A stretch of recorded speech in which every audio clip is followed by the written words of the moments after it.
आज हम आपको महाभारत के अनुसार श्री कृष्ण को बांसुरी किसने दी और बांसुरी किस चीज़ से बनी थी ये बताएंगे। एक पौराणिक कथा के अनुसार द्वापर युग के समय जब भगवान श्री कृष्ण ने धरती पर जन्म लिया तब सभी देवी देवता वेश बदलकर समय समय उनसे मिलने धरती पर जाने लगे। इस दौरान भगवान शिव कहाँ पीछे रहने वाले थे। उन्होंने अपने प्रिय भगवान से मिलने के लिए वह भी धरती पर आने के लिए उत्सुक हुए, परंतु वह यह सोचकर कुछ क्षण के लिए रुके कि यदि वह श्री कृष्ण से मिलने जा रहे तो उन्हें कुछ उपहार भी अपने साथ ले जाना चाहिए। अब वह यह सोचकर परेशान होने लगे कि ऐसा कौन सा उपहार ले जाना चाहिए जो भगवान कृष्ण को प्रिय भी लगे और हमेशा उनके साथ भी रहे। तभी महादेव शिव को याद आया कि उनके पास ऋषि दधीचि वही महान ऋषि है जिन्होंने धर्म के लिए अपने शरीर को त्याग दिया। वे अपनी शक्तिशाली शरीर की सभी हड्डियां दान कर दी और उन हड्डियों की सहायता से विश्वकर्मा ने 3 धनुष, पिनाक, गांडीव, शारंग तथा इंद्र के लिए ब्रज का निर्माण किया था। महादेव शिव ने उस हड्डी को घिसकर एक सुंदर एवं मनोहर बांसुरी का निर्माण किया। जब शिवजी भगवान श्री कृष्ण से मिलने गोकुल पहुंचे तो उन्होंने श्री कृष्ण को भेंट स्वरूप वह वंशी प्रदान की तथा उन्हें आशीर्वाद दिया। तभी से भगवान श्री कृष्ण उस बंसी को अपने पास रखते हैं। ये था भगवान विष्णु की कहानी।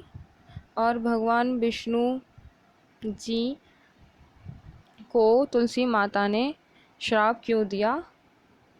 हिंदू धर्म ग्रंथों के अनुसार वृंदा नाम की एक कन्या थी। वृंदा का विवाह समुद्र मंथन से उत्पन्न हुए जालंधर नाम के राक्षस से कर दिया गया। वृंदा भगवान विष्णु के भक्त के साथ एक पतिव्रता स्त्री भी थी, जिसके कारण उसका पति जालंधर और भी शक्तिशाली हो गया। यहाँ तक कि वह देवों के देव महादेव भी जालंधर को पराजित नहीं कर पा रहे थे। भगवान शिव समेत देवताओं को जालंधर का नाश करने के लिए भगवान विष्णु से प्रार्थना की। भगवान विष्णु ने जालंधर का वेश धारण किया और पतिव्रता स्त्री की पवित्रता नष्ट कर दी। जब वृंदा की पवित्रता खत्म हो गई तो जालंधर की ताकत खत्म हो गई और भगवान शिव ने जालंधर को मार दिया। वृंदा को जब भगवान विष्णु की माया का पता चला तो वह क्रोध हो गई और उन्होंने भगवान विष्णु को काला पत्थर बनने का श्राप दे दिया। वृंदा ने भगवान विष्णु को श्राप दिया वह अपनी पत्नी से अलग हो जाएंगे। राम के अवतार में भगवान सीता माता से अलग होते हैं। भगवान को पत्थर का होता देख सभी देवी देवताओं में हाहाकार मच गया। फिर लक्ष्मी ने वृंदा से प्रार्थना की। तब वृंदा ने जगत कल्याण के लिए अपना श्राप वापस ले लिया और खुद जालंधर के साथ सती हो गई। फिर उनकी राख से एक पौधा निकला जिसे भगवान विष्णु ने तुलसी का नाम दिया और खुद एक रूप में पत्थर में समावित करते हुए कहा कि आज से तुलसी के बिना मैं प्रसाद स्वीकार नहीं करूंगा। इस पत्थर को शालिग्राम के नाम से तुलसी जी के साथ ही पूजा जाएगा। कार्तिक महीने में तुलसी जी का शालिग्राम के साथ विवाह किया जाता है। जो लोग तुलसी विवाह संपन्न कराते हैं उनको वैवाहिक सुख मिलता है। और देवोत्थान एकादशी पर केवल तुलसी का विवाह ही नहीं होता, इस व्रत के शुभ प्रभाव से शादी में आ रही सारी रुकावटें दूर हो जाती हैं। इस शुभ विवाह का योग जल्दी बन जाता है। ये था तुलसी जी की कहानी। भगवान विष्णु के सुदर्शन चक्र की कहानी। भगवान विष्णु के हर चित्र में मूर्ति में उन्हें सुदर्शन चक्र धारण दिखाया जाता है।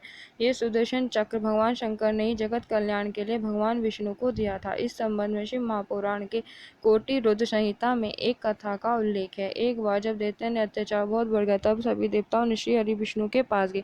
तब भगवान विष्णु ने कैलाश पर्वत पर जाकर भगवान शिव की विधि पूर्वक आराधना की। वे हजारों नामों की शिव की स्तुति करने लगे। प्रत्येक नाम पर एक कमल पुष्प भगवान विष्णु शिव को चढ़ाते। तब भगवान शंकर ने विष्णु की परीक्षा के लिए उनके द्वारा लाए गए 1000 कमलों में से एक कमल फूल छिपा लिया। शिव की माया के कारण विष्णु को यह पता न चला। एक फूल कम पाकर भगवान विष्णु को उसे ढूंढने लगे, परंतु फूल नहीं मिला। तब विष्णु ने एक फूल की पूर्ति के लिए अपना नेत्र निकालकर शिव को अर्पित कर दिया। विष्णु की भक्ति देख भगवान शंकर बहुत प्रसन्न हुए और उन्हें श्री हरि के समक्ष प्रकट होकर वरदान मांगने के लिए कहा। तब विष्णु ने दैत्यों को समाप्त करने के लिए अजय शस्त्र का वरदान मांगा। तब भगवान शंकर ने विष्णु को अपना सुदर्शन चक्र दे दिया। विष्णु ने उस चक्र से देवताओं का संहार कर दिया। ये था सुदर्शन चक्र की कहानी।